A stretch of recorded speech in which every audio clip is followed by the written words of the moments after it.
Peki onlarla bir bağımızın, kan bağımızın, soydaşlığımızın olduğunu biliyor musunuz? Kız arkadaşım da var benim de. Kriz arkadaşınız da var mı? Burada mı? Ankara'da mı tanıştınız? Ankara'da. Asgard da ismi. Azman diyoruz biz ona yani. Ha, Asgard. Asgard'da Azman diyorum. Aynen. Sine İyi falan güzel. arkadaşım var. Ya iş yerimde işte beraberiz zaten öyle görüyorum arada denk geliyorsun. İyi yani iyi çocuk, hoş çocuklar yani. Çalışmak için. Emekli insanlar onlar. Aynen öyle. YouTube kanalımızda Orta Asya ile ilgili anladığım kadarıyla herhalde milliyetçi bir insansınız. Evet.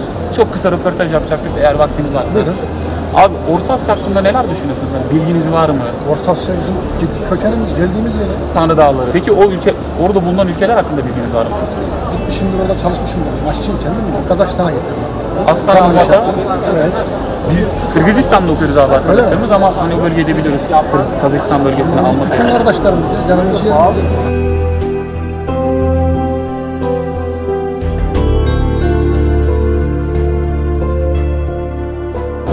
Başka bir şey söylemek ister misin YouTube kanalımız için? Allah sizleri seviyoruz. YouTube kanalımızda da başarılar diliyoruz. Eyvallah Teşekkür abicim, ederiz çok abi. teşekkür ederiz.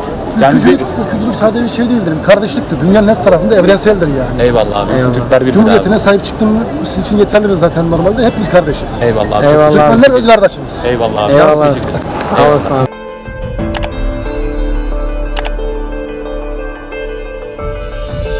İsim ne abi? Murat. Murat.